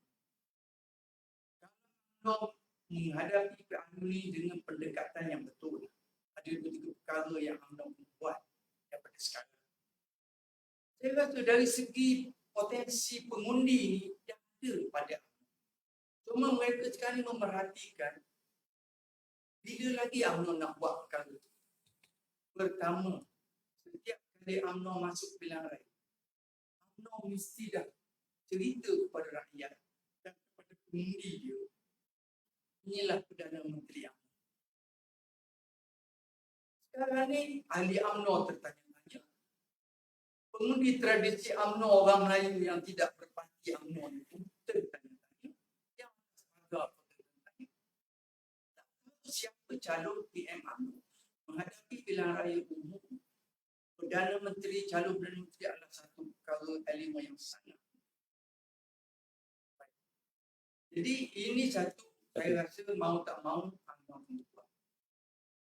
Yang ini saya tak tahu sama ada Tan Sri boleh beri pandangan yang macam mana. Tak boleh ke UMNO fikirkan perkara ini serius, sebab saya nampak secara ikhlas. Walaupun saya pernah bekerja dengan Datuk Zaid, saya nampak Datuk Zaid tidak dapat membawa UMNO ke dalam pilihan raya. Saya nampak itu.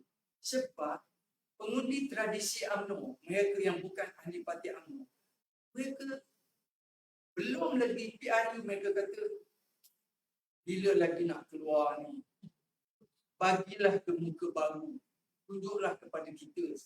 Ini pemimpin tradisi UMNO. Malah pemimpin apa nama ni, pengundi UMNO sendiri yang 3 million ni pun saya rasa berpecah juga. Ada statement yang kata cukuplah kluster mahkamah ni keluarkanlah. Walaupun belum di itu lagi, tapi imej tu dikaitkan dengan parti pula. Jadi saya rasa ini satu perkara yang saya nak tahu. Tak boleh ke, tak nampak ke peluang untuk UMNO mencari satu ruang. Orang boleh guna perkataan berjiwa besar ke apa-apa macam-macam kan. Tapi dalam politik ni cakap. Nak menang kan? Soalnya nak menang kan? Apa macam mana nak menang? Jadi Itu yang Tok Wei cakap kan? satu, nak kena tunjuk siapa yang akan membawa UMNO dalam PRU 15. Sebab pengundi itu tetap ada. Kedua yang saya yakin UMNO ni tak susah. Sebab UMNO adalah antara 2-3 parti besar di negara ni yang memang ada jentera. Pengundinya memang kukuh pada UMNO. Sebab mereka yang menyokong UMNO ni, ahli UMNO ni memang dari dulu lagi dia tak fikir manifesto sangat. Dia fikir aku nak pilih UMNO. Jadi saya rasa kalau berbanding dengan jentera, UMNO memang parti berakar undi. Ada jenteranya. PAS ada jenteranya. Super juga DAP dan PKR ada jentera. Yang lain tu Tan Sri, saya tahu tak ada jentera. 2-3 bulan lepas ada kawan-kawan lama datang jumpa saya. Dan pastikan tak tolong macam mana kita nak tunggu jentera di peringkat bawahan. War room lah, bilik gerakan parti lah, macam-macam. Jadi bahasa saya pun kata, Masya Allah, parti kerajaan pun tak ada jentera lagi. Jadi sebenarnya hakikatnya tak boleh orang nafikan. Parti Bersatu ni bermasalah di peringkat mereka tak ada jentera. Nak tunggu cawangan pun terpaksa mencuri ahli kesana kemari. Jadi ini hakikat. Jadi peluang untuk UMNO balik tu ada. The environment is there. Soalnya nak menang. Nak menang. Jadi saya rasa benda dah ada di depan mata. Kenapa tak fikirkan satu strategi yang boleh menang? InsyaAllah tu. Kita bendanya begini. Timing, right? Satu timing. Kedua, kita ada satu fakta yang penting juga. Kita ni soal manusia. Ini manusia, human being punya kaedah. Kalau tekan sangat, jadi melantun pula kan. Jadi dia punya kaedah tu kena ada. Kan? Macam mana modalitinya, kaedahnya, macam mana nak buat, nak atur itu, keyakinan. Ya? Pasal soal, saya tak marah orang yang rasa, aku ni kena jaga diri aku sendiri. Kan? Pasal apa? Pasal kalau when you are in trouble, nobody in the party looks after you, you know. Kita tak ada sistem itu. Kita tak ada budaya itu. Macam, saya ada masalah dengan mahkamah. Sekarang SPRM kata saya ni money laundering lah itu sebenarnya. Siapa yang tengok? Nak kata siapa nak tengok? Pasal UMNO tak ada sistem begitu. Kaedahnya begitu. Kita not that way organized, kan? Sama juga macam pegawai kerajaan. Saya dalam masa saya pegawai Felda, pengurusi Felda, saya berjumpa dengan seorang pengurus Felda yang didakwa di mahkamah kerana tuduhan rasuah. Tuduhannya bukan apa. Dia masalah SPRM ni, dia nak kenakan orang yang paling tinggi. Orang yang paling tinggi tu yang sign tu, yang tak pergi tengok bawah tu, itu kena. Dia pasal dia kena tu pasal dia tak tengok. Dia sign dia tak tengok, tapi yang buat benda tu ialah orang nombor 2 dia. Tapi orang nombor 2 dia lepas. Samalah orang yang pergi ambil duit, kata saya ambil duit untuk orang ini, untuk bos saya, bos kena, ya. Tetapi itu cerita lain. Ceritanya dalam keadaan begitu, seorang pegawai kerajaan dituduh di mahkamah. Saya tanya pegawai Felda saya, mengapa dia ni tak ada wakil lawyer ke daripada Felda yang memberi watching brief, melihat nasihat, memberi nasihat, memberi memerhati ataupun membantu orang pegawai ini yang dalam dikenakan tindakan mahkamah. Dia kata tak, kita tak buat gitu. So kita maknanya kita kata you are innocent until you are proven guilty. Tetapi dalam suasana budaya kerja kita, ya, di peringkat kerajaan, pegawai yang kena tu, engkau masuk sendirilah. Walaupun dia tak salah, kan? Tetapi patutnya ada sistem di mana organisasi seperti Felda adanya legal department yang boleh membantu pegawai dia yang didakwa, membantu dia. So begitulah kesimpulannya. Dalam kaedah kita hari ini, kita ni macam masing-masing. Kau kenalah, kan? Jadi untuk mengelakkan keadaan itu berlarutan, kita kena lebih cermat untuk menyelesaikan masalah-masalah ini, kan? Jadi masalah-masalah inilah yang kita nak tengok yang menimbulkan soal manusia. Tapi insya-Allah saya rasa we will find out. We will have someone who will be the Prime Minister. Ya? Tetapi juga dengan kaedahnya mungkin jajaran barunya di mana parti menguasai kerajaan. Dan parti itu menguasai kerajaan dengan kaedah-kaedah baru untuk kerajaan atau negara menghormati parti itu as an important political institution. Kita ni kadang-kadang UMNO kena tarik pergi mahkamah 30 kes. pasal lucut hak lah, nak lucut hak lah. Walaupun dah menang peringkat pertama, nak lagi rayu. Mana pernah berlaku benda macam ni? Sampai nak dibawakan, nak dilucut hakkan harta UMNO lah dalam duit yang berapa tahun dulu, ya, yang memang pihak pendakwa raya pun tahu tak menasabah, ya, tapi buat juga kerana it is there is no respect, tak ada menghormati, tak ada satu fahaman. Kita kena menghormati parti politik, kita kena menghormati parti politik itu jugalah yang boleh mengajar dan mendidik rakyat memahami soal proses politik. Ini bukan kerja RTM. RTM tak mampu nak mengajar orang tentang politik ataupun SPR ya, untuk memimpin orang. It is the political party. Di negara-negara maju, parti politiklah yang membimbing dan mendidik rakyat mengenai political education. Right? Tapi adalah dia punya respect for the political institution, important political institution, which is the political party. Right? Jadi, kalau kita bawa ini ke depan lagi, maknanya siapa yang nak menjaga parti politik itu bukan bermakna dia mungkin tidak tak payah jadi Perdana Menteri, kan? Kalau Presiden juga Perdana Menteri dan juga Presiden Parti dan juga Perdana Menteri, itu lagi menjadi concentration of power, kan? Di mana kuasa, segala-gala kuasa dipusatkan kepada satu orang. Itu pada saya tak sihat. Kita kena ada perimbangan, kan? Jaga parti, jaga kerajaan, peranan parti, peranan kerajaan, peranan ahli parlimen, peranan pegawai kerajaan. Barulah kita negara ni boleh bergerak ke depan. Ini saya punya thinking lah, kan. So nak jawab direct boleh lah, kan. Okay, soalan seterusnya. Okeylah. Pandangan sebagai kabinet nampak macam mockery. masa 6 PRU 14 tu. Kataan yang paling popular adalah belit-belit lidah orang tua tu. Rule of law.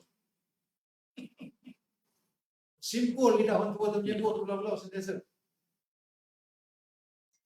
Tapi apa makna prinsip utama rule of law adalah it has to be equally enforced. Prinsip utama. Equality dalam kelembagaan. Equally enforced. Tak ada pilih. Pilih. Selektif. No, selektif. Tapi depan mata. Kita menengok ni. Kita tadi saya nampak tadi macam orang akademik tu melihat depan mata. Perkara itu berlaku dalam negara. Dan seolah-olah siapa nak selamat lompat. Apa maknanya sebagai sebuah negara dan bila kita sebut the rule of law ni macam cakap lain yang dibuat lain. Ia pemerhati. Sehingga sampai kan jadi mokeri yang hampir dihadapkan ke mahkamah atas tuduhan-tuduhan politik. Ini dari tak boleh terbayangkan, ya, a very strong supporter of parti boleh melompat ke parti yang dia tak boleh imagine. Macam Xavier lah. Jadi, Xavier. 23 tahun. Dia menjadi naib presiden, PKR, founder member. Lepas tu dia melompat. 5 hari. masuk akal. Tak masuk akal kan? Yes. Ya. Mokeri. Begitu juga yang macam-macam. So apa dia sebagai sebuah negara umpamanya apa yang kita boleh kalau di luar negara it will never happen this way. In fact, punyalah harga diri ahli politik. Dia buat silap sikit dia akan resign. Sini you songkit macam mana pun dia akan resign. So apa dia ni? Dan kita orang akademik tadi ya, dah gelisah, kita lebih gelisah. Saya tak tahu macam mana kita mengurus negara. Itu sebabnya soalnya bila pilihan kepada kita, kepada saya, katalah saya okey, you terimalah Tan Sri Mahyudin sebagai leader. Kan you solve the problem. Maknanya lah kan satu penyelesaian, nak dapatkan unity, nak dapatkan perpaduan, kita terima Tan Sri Mahyudin sebagai pemimpin. Tapi kalau track record hari ini, keadaan macam ni, macam mana saya nak terima? Macam mana saya nak terima? Kalau dia kata, oh, I have my principle, I will follow my principle, I will do my... Ini tak. It's happening. Apa benda yang inilah kerajaan, parlimen yang ke-14 ialah parlimen yang paling banyak sekali berlakunya peristiwa katak melompat. Daripada 110 lah ahli parlimen yang sebelah pada kerajaan Perikatan Nasional, 26 adalah yang melompat. 17-18% daripada kerajaan. So how are we, macam mana ni? You know, takkanlah dia tak tahu, dia tahu. Dia tahu, but it is for the power. Oh, is it?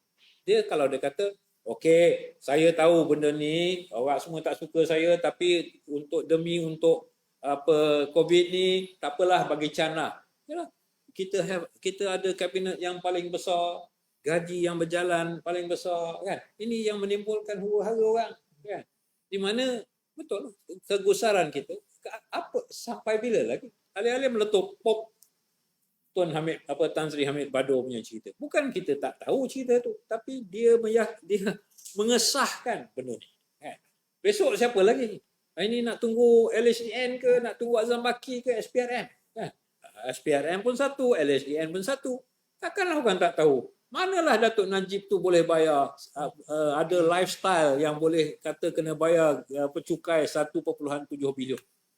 Anak dia pun tak pakai Maserati ke Ferrari ke apa kereta-kereta mahal. Datuk Najib pun tak apa, Datin Sri Rosmah pun tak naik dengan apa, dengan Bentley kan, atau Rolls Royce. The lifestyle doesn't show, tak nampak itu. Jadi orang pun kata ini macam mana ni, apa ni LHDN ni, Apa? Kita boleh kena diisytihar muflis terus. Apa ada rule ni? Jadi macam mana pula orang yang melihat daripada luar apa jadi pada Malaysia ni? What's happening to Malaysia? Why are we kita ni ke belakang lagi? Apa negara yang terror satu ketika dah jadi teruk? Daripada terror jadi teruk tu is a very fast jump, kan? Masa COVID awal-awal we were the best, kan? Kita punya apa tu rate of infection kan, apa R0 lah, R0 kan, wah bawah betul-betul dekat not kan. Ini sekarang apa jadi? Sekarang kita dah cakap kena buka hospital tak cukup, private hospital tak cukup untuk COVID, ICU tak cukup. Kata apa ini apa kita ada darurat yang kita nak gemblengkan segala tenaga untuk menyelesaikan masalah COVID. Jadi apa yang jadi sekarang ni nak buat apa? Jadi kita tunggu sampai 1 Ogos sama ada nak disambungkan balik semula. Kita harap COVID tu boleh selesai, kurang sikit bulan Ogos, tak payah darurat dipanjangkan, boleh ada PRU dan SPR ada kaedah-kaedah untuk macam mana nak mengundi walaupun ada COVID, macam mana kaedah mengundi yang lebih selamat mungkin. Tapi sekarang SPR tak engage dengan orang kan, tak ada nak cakap, nobody wants to talk to anybody. Jadi kita cakap sama-sama kita lah. Kalau media sosial kan, jadi orang marah pula. Inilah cakap ni tak boleh. Cakaplah. There must be someone from the government yang bagi ucap menerang. Janganlah cakap science and data. Science and data, okay, apa datanya? What science are you talking about? Is it astronomy or is it geography? Kita pun boleh faham kan? Tak faham kita tanya Uncle Google kan? Tak ada jadi masalah. But you cannot study, tak ada direction lah. So I'm sorry to contribute to your unhappiness. Tetapi tu saya cakap, saya ada keyakinan jajaran baru UMNO boleh bawa kepada perubahan dan menjadi UMNO sebagai parti yang moden, parti politik yang moden. Itu sebab saya kata hari itu UMNO lah yang menjadi punca segala masalah. UMNO is demonized. UMNO ni rasuah, UMNO ni kotor, UMNO ni tak demokratik. Tapi hari ini baru bila bercakap pasal nak buat perubahan ke, nak buat reform ke, Syaril, can you lead this reform agenda? Kata, dulu kita lah yang paling jahat ni. Oh, you are the icon, you are this one, I remember you 1988, gini. Dengan Dr. Mahathir, yalah, I dah cakap dengan you pasal Dr. Mahathir, you tak percaya, you sokong juga Dr. Mahathir. Now they come back. Coming back. I say, yes, you are right. Pasal kalau you nakkan perubahan dalam negara ni, you have to get the Malay leadership involved, kan? That's why they have to bring majlis profesor negara bersama-sama dalam discussion ni. Saya cakap juga, tapi mungkin ada partisanship kan between the various NGOs. We consider yourself NGO lah kan. Ada NGO partisan ni, NGO parti ini, parti ni. Tetapi but I think we have to start talking. And I think it's about soal ideas, how to make this country better, how to make the system better. Silakan. Terima kasih ya. Kita banyak telah diberikan, tapi saya rasa kita ni kembang yang 15. Saya ini kita berjumpa pada one of the biggest economy kat Europe, untuk sekarang. Tak benar lagi dalam distrik Germany. They will be have election in September this year, 5 months. Tak benar dalam distrik mereka. Parti, the so-called established party was, in the code was being been left behind. I'm talking about the Green Party. Green Party sekarang ni the latest survey yang dibuat Dia ke depan. is 27% compared to the CDU 23%, 25%, CSU punya sister party combination dengan Social Democrats. So what I'm trying to say here is Green Party dia punya dulu single punya banyak,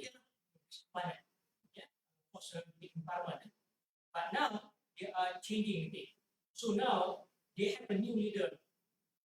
One of the key thing a few months ago, they 2019, dia ada satu persaingan dalaman, just like UMNO juga, dia ada pergolakan dalaman, dan to solve that issue, mereka adakan election and single leader was being elected. Just like in New Zealand, dia punya leaders kami ialah leader Baycott, 40-year-old LHC punya graduate, and he's really pushing a lot of reforms, just like Anwar Ibrahim 1998 lah, about reform.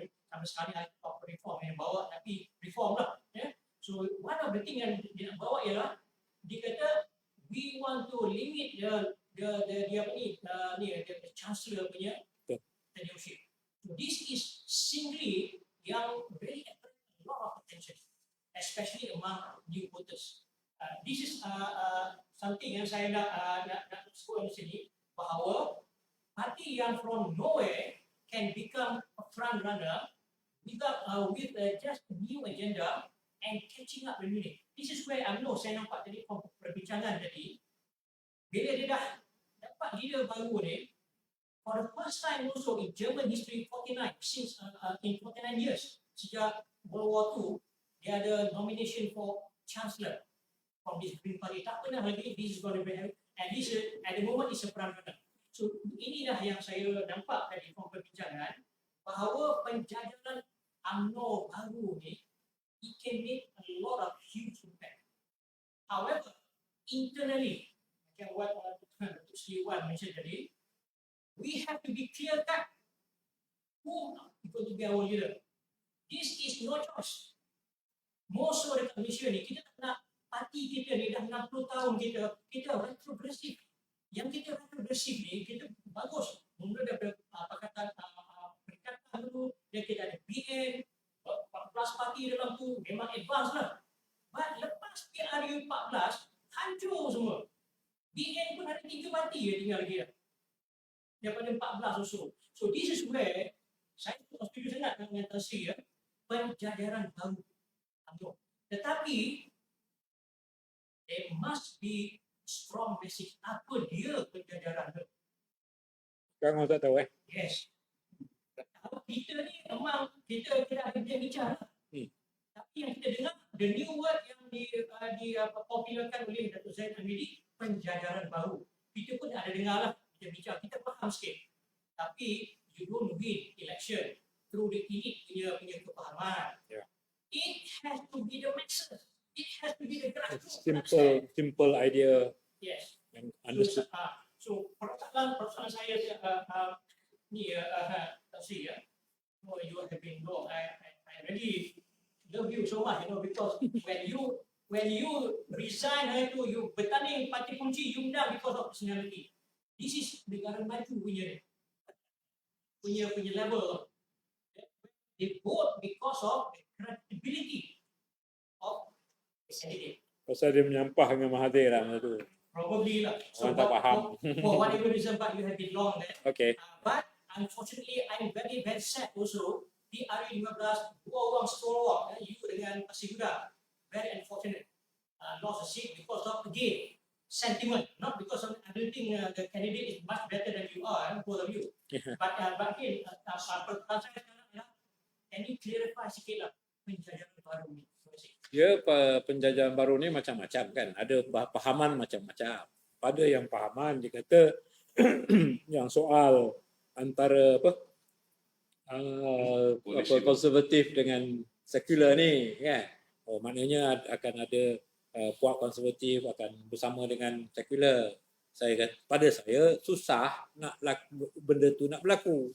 Itu lebih opportunistik untuk dapat tujuan menubuhkan kerajaan.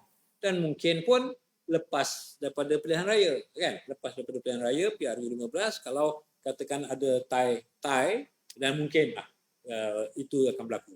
Tetapi kita tak explore lagi soal minority government, kan? You can have a government yang orang kata okay lah, you have the opportunity to form the government. We support you on by not even being in government, umpamanya, kan? Kita baru ni masih lagi di peringkat apa yang berlaku di UK, Cameron and apa punya coalition tu, Conservative dengan Liberal, Conservative Liberal punya, dengan Cameron, kan? Cameron and the other guy, they form the coalition among the members of parliament, tapi di antara parti dia tak bersama, kan? The Conservative dengan Liberal Democrat tak bersama di luar daripada parlimen. Jadi pilihan raya, ada pilihan raya kecil, dia berlawan, kan? Kita peringkat itu, kan? Kita peringkat itu. Maknanya ada juga advance lah, kita ada perubahan ini. Dan kita belum lagi explore pula kaedah umpamanya minority government, ya. Jadi sebab tu orang rasa ni ada penjajaran baru. UMNO nak bersama dengan PAS DAP lah, nak bersama dengan DAP dengan PKR, ya. Tetapi kita baru buat keputusan dalam Perhimpunan Agong, katakan kita tak nak DAP, kita tak nak PKR, kita tak nak Pribumi. Jadi macam mana kita ni nak ada penjajaran baru dalam konteks dan maksud itu? Jadi sebab tu saya punya fahaman penjajaran baru ini ialah pemisahan parti dengan kerajaan. Saya punya faham. Which means the party is the party and the government is the government. Which means kita yang menjadi kerajaan, menjadi pemerintah tu ialah di kalangan ahli-ahli parlimen yang duduk menubuhkan kabinet, tetapi parti masih lagi menjadi parti, kan?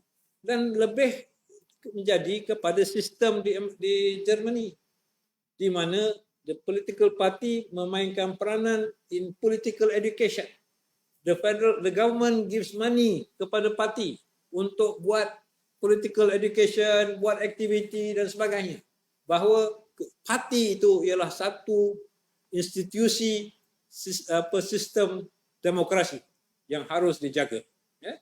Jadi itu sebab saya nampak jajaran baru ni ialah pengasingan antara parti dan juga kerajaan. The party will become more independent, mempunyai dia punya thinking, policies, develop dalam internally dan apply, dibawa ke badan kerajaan oleh menteri-menteri yang mewakili parti. Kan?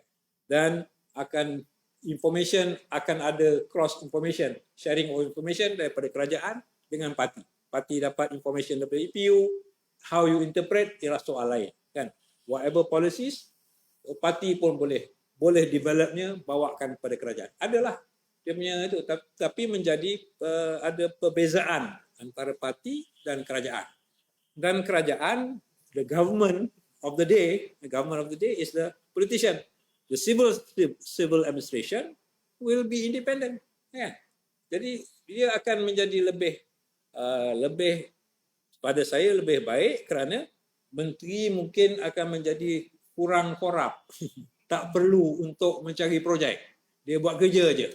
Ahli parlimen pun lebih fokus kepada kerja. Tak ada nak berebut projek.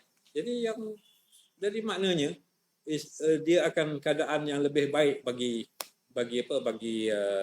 parti itu sendiri. A new way forward. Yeah, this morning saya rasa Tuan ada mention that the separation of the civil servant dengan so saya harap UMNO akan the majority will be go along that line. This is something which saya rasa can reduce corruption. Ya, kita kena lihat kepada kaedah, kan? Design, kita kena lihat kepada design. How to design a situation di mana menteri itu tak terlibat dalam rasuah. Tak mudah. Kita telah pun lebih masa sebenarnya, tapi kalau ada satu soalan lagi yang nak ditanyakan. Wartawan ada.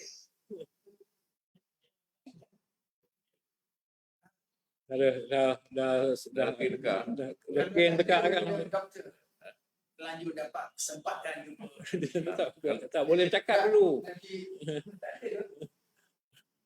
Satu simple question. Kita cakap penjajaran baru. Saya rasa itu satu dimensi pendekatan yang baik. Apa yang allergic sangat? Saya faham. No DAP, no bersatu saya faham. Bersatu dianggap mengkhianati UMNO. DAP memang allergic kepada orang lain. Sekular, ya. Kita faham. Tapi kenapa yang UMNO ni ditambah satu? No Anwar. Bekas timbalan presiden. No. Ceritanya. Jadi saya nampak yang simple arithmetic lah. Simple arithmetic PRU 15 ya. Saya lihat pada situ. Dalam PRU 14 begitunya sukarnya UMNO bertanding dalam dengan isu yang begitu dahsyat. UMNO dapat 59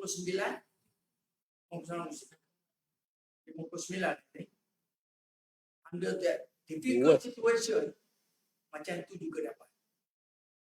Jadi saya bagi rambangnya kalau seburuk-buruk mana UMNO dapat misal kata 40 lebih katakan ataupun 50 lah kita sebab saya cakap tradisi voters tadi ada and UMNO members as voters. Lepas tu kita ambil kalau PKR Small Multiracial Party, cuba juga kita ambil MCA, MRC, bukan Melayu punya parti. So ini dah multiracial party. Kalau PKR dapat 40 katakan, dan kita ada GPS, ambillah 20 GPS, Warisan ada ambil 10, lain-lain ada 5. It's a government already. Satu penjajaran baru. Tak bersatu. Jadi saya duduk fikir dalam fikiran saya, kenapa yang pergi masuk no Anwar? Dia seorang je. Tak, dia no Anwar ke no PKR? Wan. No Anwar ke no PKR? Tengok dalam usul dalam kereta. Buat usul. Kalau no PKR bahaya. Sebab inilah penjajaran yang kita nampak. Tapi kalau no Anwar okeylah. No, okey. Dia seorang. Tapi no serious. Seriously talking. Jadi kita kena tengok numbers. Yes. Kita kena tengok numbers. Bendanya dah tak lama lagi. Sampai Ogos ni katakanlah. Ogos, Agong kata no extension of government. The biggest question to UMNO leadership is implement tak solusi tadi nak tarik diri daripada sokong. Kalau diri, terbetik. The government collapse. Bila government collapse, apa ada pada Taslim Melayu dia? Option dia adalah menghadap bubar. Betul. So we are talking numbers kan. Kita pergi situ. Betul. Yalah, dia kita pun serba kan. UMNO ni pun serba salah. Kita ni kalau tarik diri sekarang, nanti orang kata kita ni kemaruk nak pilihan raya. Ini nak apa nak kejarkan jawatan, belum apa-apa lagi pun, belum tentu dapat lagi. Kan? Tapi kalau kita kata no this is about principle, ini bukan prinsip, ini jawatan. Dia kata dia main dengan itu kita. Jadi dalam keadaan COVID mana boleh buat apa pilihan raya? Negara lain boleh, kita je tak boleh, Malaysia je tak boleh. But I think is it no Anwar or is it PKR? Dia tak sebut dalam usul. Dia sebut dalam satu. So let's see the usul. Maybe there may be orang apa? Cepat. Usul NDP.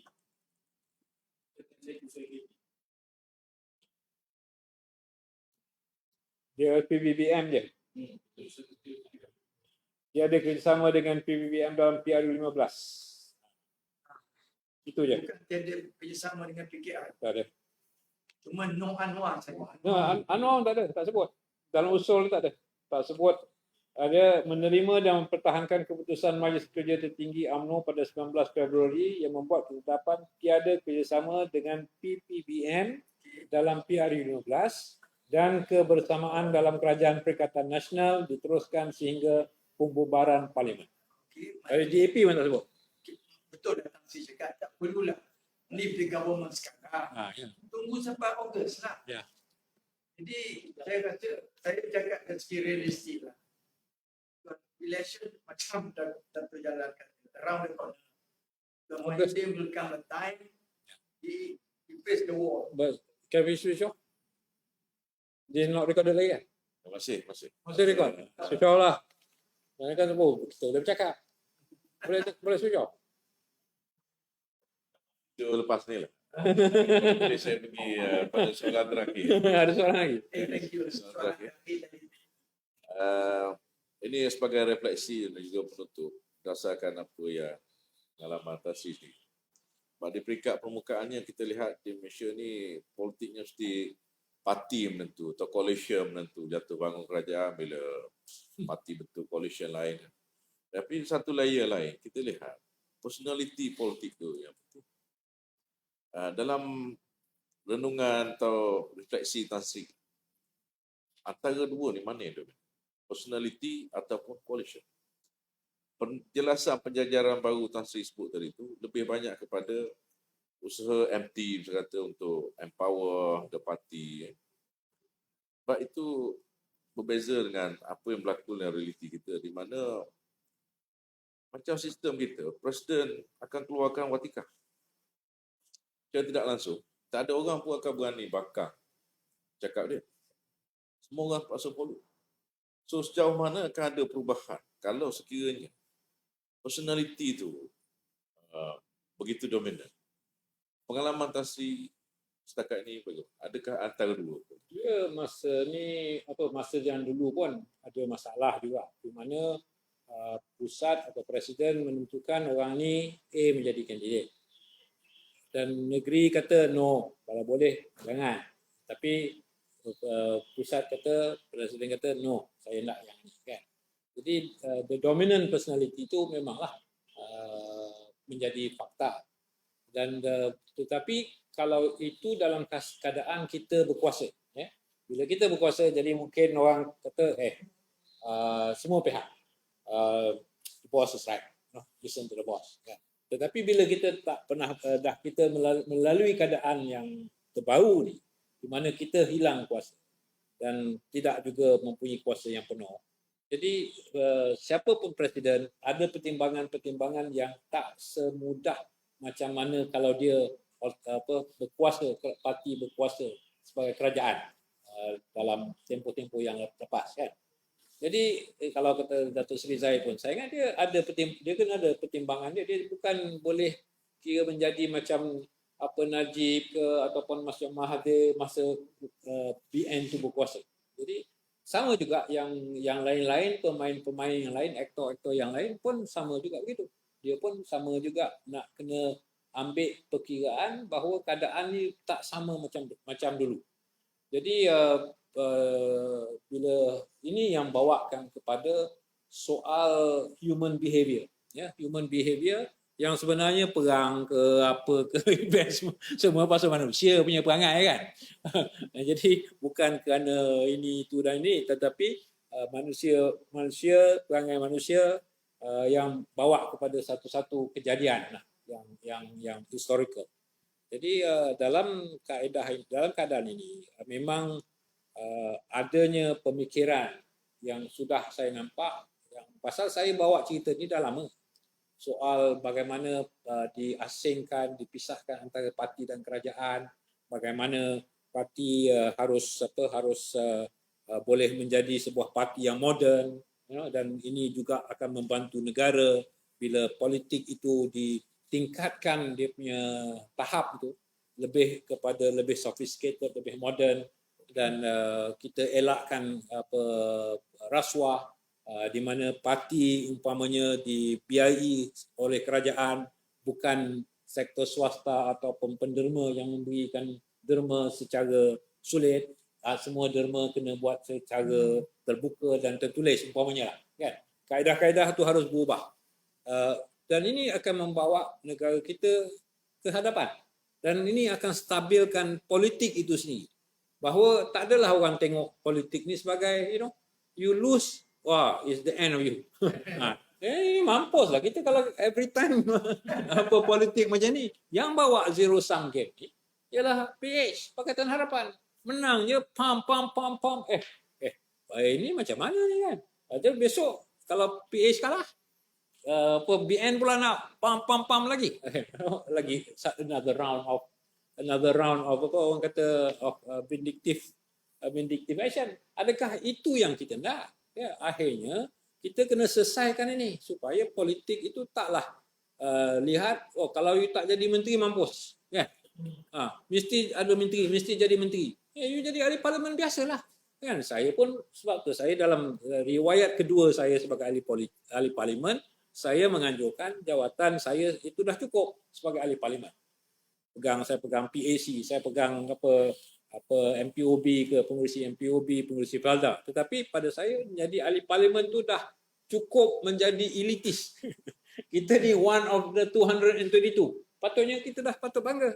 Tak, kita kena ada pula motorkar, kita kena ada driver, kita kena ada pembantu, kita kena ada ini, kena ada itu dan sebagainya. Baru kita rasa kita elit. Jadi ini yang saya ingat kita harus cuba redesign kita punya institution termasuk parlimen supaya kita boleh menjadikan negara ni dari segi politiknya bukan satu di mana kita satu yang ekstrim. Kita boleh boleh mencari kekayaan, kita boleh elak daripada kena tuduhan ataupun kita kena tuduhan something yang tak ekstrim tapi yang civilized, yang maju dan makmur. Itu saya punya harapan. Terima kasih banyak di atas penjelasan yang saya rasa berbeza kita dengar dengan penjelasan oleh pemimpin sebelum ini. Seperti saya kata tadi, Tasri antara pemimpin UMNO dari jalur yang ada prinsip yang jelas dan mahu melihat parti itu bergerak ke depan. Dan kami doakan apa yang Tasri impikan tadi berjaya laksanakan untuk kebaikan rakyat Malaysia. We have to work together. Dan Work. untuk akhirnya saya sekali lagi bagi pihak MPN dan para hadirin mengucapkan ribuan terima kasih pada kesudian Tasri untuk kongsi dengan kita pada pagi ini.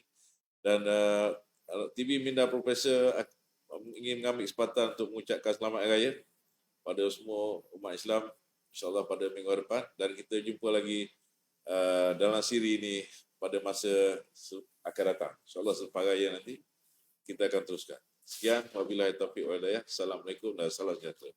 Waalaikumsalam. Terima kasih. Selamat hari raya. Terima kasih. Banyak buku ni.